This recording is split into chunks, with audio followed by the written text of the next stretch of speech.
Assalamualaikum warahmatullahi wabarakatuh. Sahabat konsep kehidupan channel di mana saja berada, sehat walafiat tentunya, dan mudah-mudahan senantiasa kita selalu dalam lindungan Allah Subhanahu wa Ta'ala. Amin ya Rabbal Alamin. Sahabat dan saudara-saudaraku di mana saja berada, pada kesempatan ini saya akan menyampaikan informasi yang sangat menarik dan sangat penting diketahui oleh saudara-saudara, yaitu hancurnya dan robohnya Ba'alawi. Ini adalah sejarah berkembangnya atau sejarah masyhurnya Ba'alawi di Indonesia. Ba'alawi memang sempat mendapat tempat yang sangat istimewa di para mukibin, ya, dengan segala upaya dan usahanya. Ba'alawi telah dapat menanamkan satu kepercayaan kepada masyarakat bahwa mereka Ba'alawi adalah benar-benar keturunan Rasulullah. Akan tetapi di akhir 2 tahun kebelakang ini, hal ini runtuh dengan eksisnya, yaitu tesis Kiai Haji Imaduddin Utsman Al-Bantani tentang keabsahan nasab Ba'alawi di Indonesia, dan yang sampai saat ini sudah hampir 90% masyarakat Indonesia sudah tidak lagi mempercayai bahwa Ba'alawi keturunan Rasulullah. Dan itu memang sebenarnya sudah disampaikan dengan dasar dan bukti-bukti yang kuat bahwa Ba'alawi memang bukan keturunan Rasulullah. Dari 3 dimensi ilmu, yaitu dari ilmu sejarah, dari akademis, kemudian juga dari secara ilmiah dan secara genetik, yaitu berdasarkan tes DNA. Ini yang paling Ba'alawi takuti, yaitu tes DNA. Sebab apa? Pada awalnya Ba'alawi itu menganjurkan agar siapa-siapa yang mengaku keturunan Rasulullah harus melakukan tes DNA untuk menyatakan benar dan tidaknya. Akan tetapi setelah diketahui bahwa mereka itu bukan keturunan Rasulullah, mereka mengharamkan tes DNA untuk tidak boleh dilakukan untuk mengetahui benar dan tidaknya nasab Ba'alawi. Inilah, saudara dan sahabat sekalian, bagaimana perjalanan hancurnya Ba'alawi ini, bagaimana hilangnya kepercayaan masyarakat terhadap Ba'alawi yang mengaku keturunan Rasulullah dan memang bukan keturunan Rasulullah. Di sini diceritakan semua. Di sini kami paparkan semua detail dengan bukti dan data-data yang konkret. Baik sahabat di mana saja berada, untuk lebih mengetahuinya, untuk lebih jelasnya, maka ikutilah video ini dari awal sampai akhir. Simaklah video ini dari awal sampai akhir agar tidak gagal paham.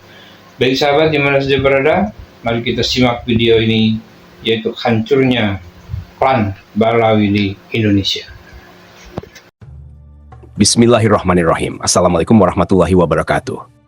Selama hampir 2 dekade terakhir, nama Habaib Ba'alawi melejit menjadi simbol keagamaan yang sangat dihormati di Indonesia, khususnya di kalangan Muslim tradisionalis.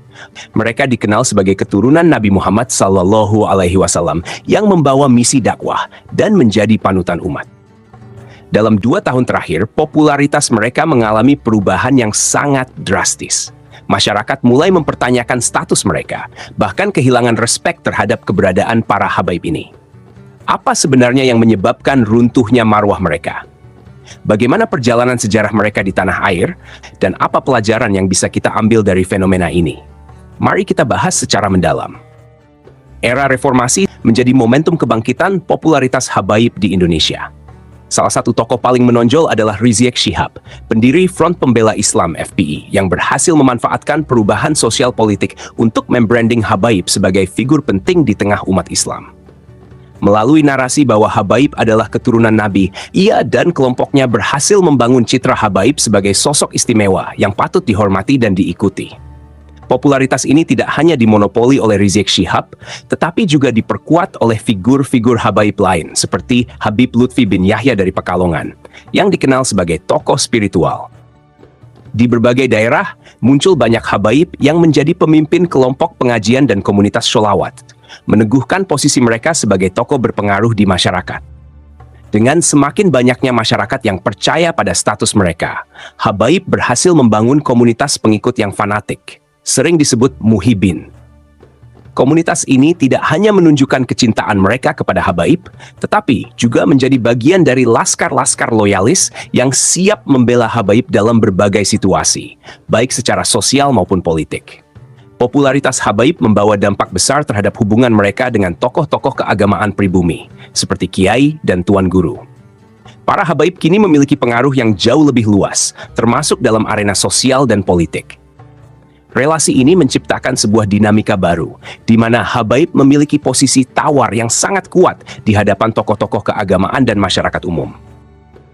Kenaikan popularitas Habaib juga memberi mereka kebebasan untuk menyuarakan pandangan, termasuk klaim-klaim kontroversial yang seringkali tidak mendapat kritik berarti. Salah satu narasi yang kerap disampaikan adalah bahwa berdirinya Republik Indonesia tidak lepas dari jasa para Habaib. Selain itu, mereka mengklaim bahwa Wali Songo, penyebar Islam di Nusantara, adalah bagian dari klan Ba'alawi, sebuah klaim yang menimbulkan polemik.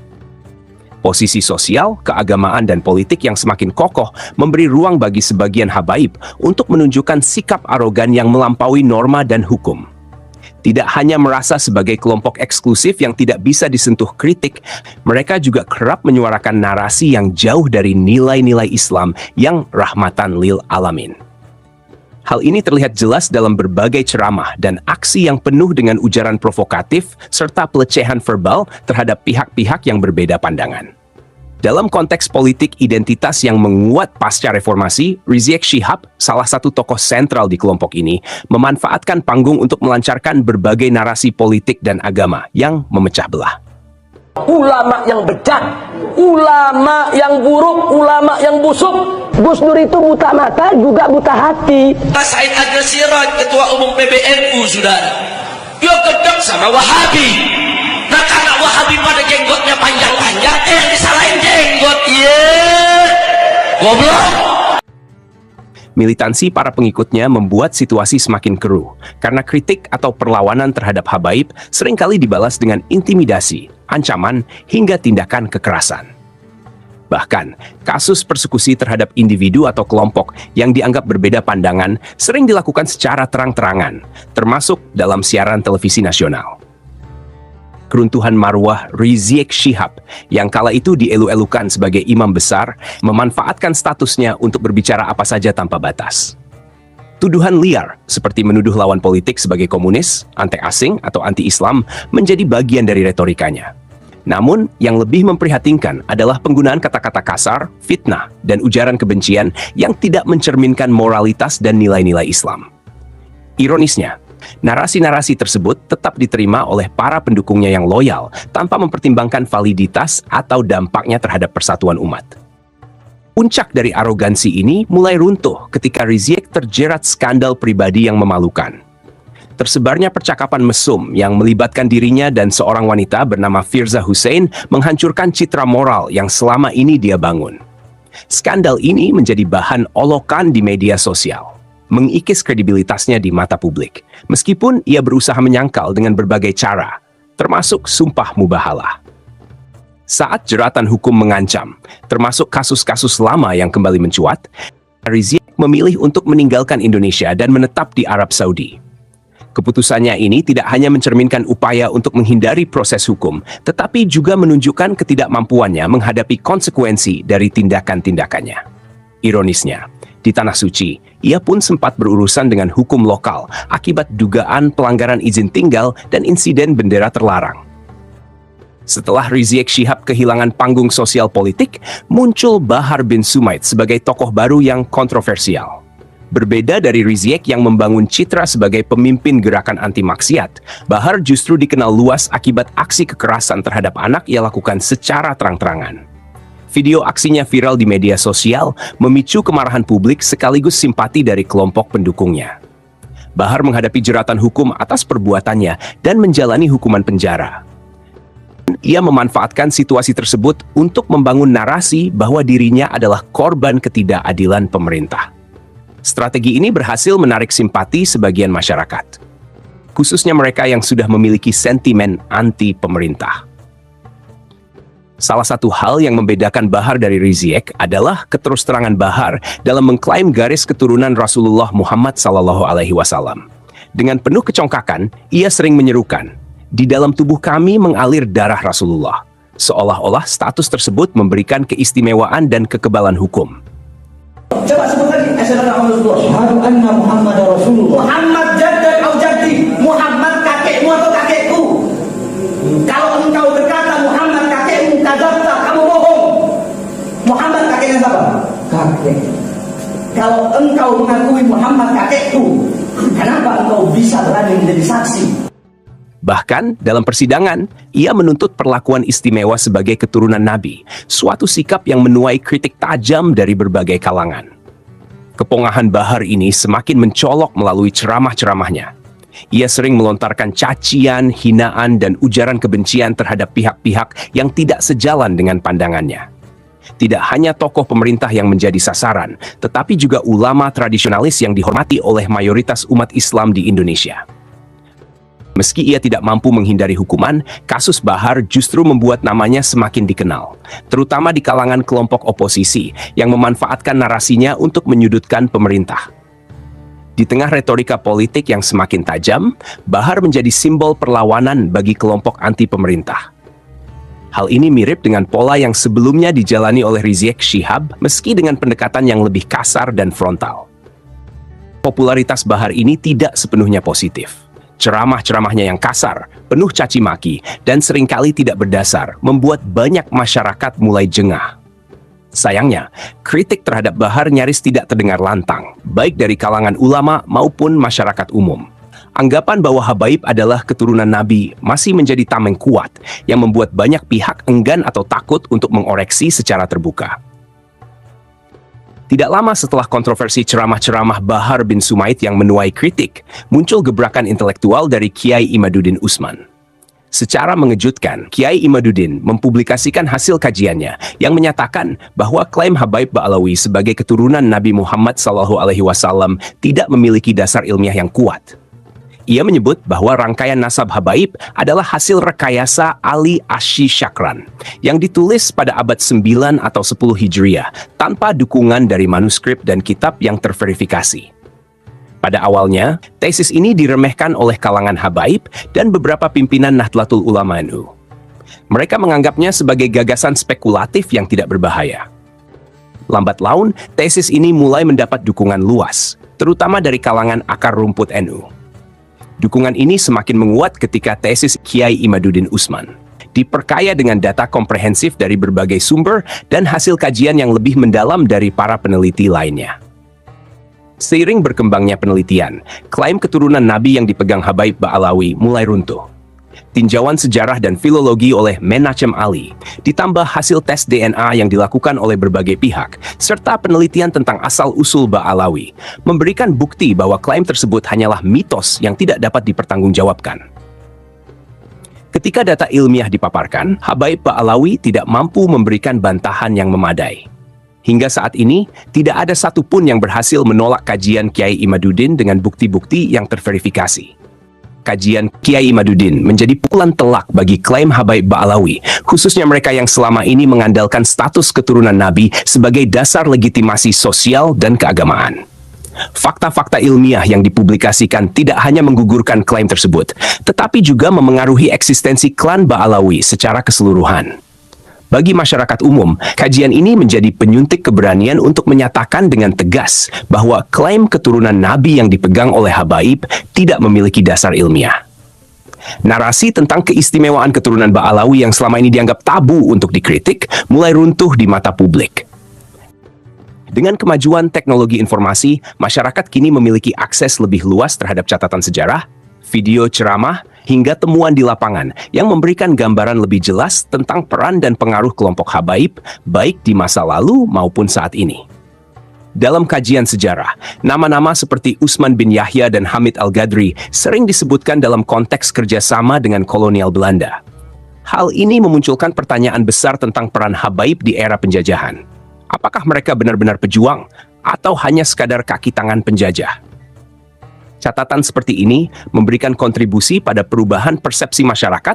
Di sisi lain, narasi anti Partai Komunis Indonesia yang kerap digaungkan oleh beberapa tokoh habaib, termasuk Rizik Syihab, justru menjadi bumerang. Fakta sejarah menunjukkan adanya keterlibatan beberapa tokoh habaib dalam gerakan komunis, baik di Indonesia maupun di Yaman Selatan, yang menjadi tanah asal Ba'alawi. Rezim komunis di Yaman Selatan bahkan dipimpin oleh tokoh dari kalangan Ba'alawi, memperkuat dugaan keterkaitan ideologis di antara keduanya. Temuan di berbagai daerah tentang adanya makam-makam palsu yang diberi nama habaib semakin menambah kecurigaan masyarakat. Dugaan bahwa beberapa habaib mencoba memalsukan sejarah, termasuk dalam narasi tentang peran mereka dalam perkembangan Islam di Indonesia, semakin memperburuk citra mereka. Video-video di media sosial dan bahkan publikasi buku yang menyajikan informasi yang terdistorsi menjadi bukti kuat dari upaya manipulasi sejarah ini. Meskipun bukti ilmiah begitu kuat, masih ada pilar terakhir yang menopang klaim keabsahan nasab habaib, yaitu dukungan dari elit sosial keagamaan dan politik. Dukungan ini, meski mulai melemah, tetap menjadi tameng yang melindungi eksistensi klaim mereka di sebagian kalangan masyarakat. Berdasarkan bukti perjuangan Kiai Imaduddin dalam mengungkap fakta ini, menunjukkan pentingnya keberanian intelektual dan integritas ilmiah dalam menyingkap kebenaran. Allah Subhanahu wa Ta'ala berfirman dalam Al-Quran, "Wahai manusia, sesungguhnya kami menciptakan kamu dari seorang laki-laki dan seorang perempuan, dan kami menjadikan kamu berbangsa-bangsa dan bersuku-suku agar kamu saling mengenal. Sesungguhnya yang paling mulia di antara kamu di sisi Allah ialah orang yang paling bertakwa di antara kamu." Rasulullah Muhammad SAW juga bersabda, "Barang siapa yang amal perbuatannya lambat, maka nasabnya tidak akan mempercepatnya." Fenomena runtuhnya marwah habaib Ba'alawi mengajarkan kita bahwa penghormatan dan kemuliaan tidak didapatkan dari klaim keturunan, tetapi dari akhlak, ilmu, dan amal yang bermanfaat bagi masyarakat. Mari kita kembali kepada ajaran Islam yang murni, tanpa fanatisme kepada kelompok atau individu tertentu. Terus belajar, meningkatkan keimanan, dan memperbaiki diri agar kita semua menjadi umat yang diridhai oleh Allah Subhanahu wa Ta'ala. Jangan lupa untuk mendukung channel Menuju Cahaya TV dengan cara like, komen, dan subscribe agar kami bisa terus menyajikan konten Islami yang bermanfaat. Wassalamualaikum warahmatullahi wabarakatuh.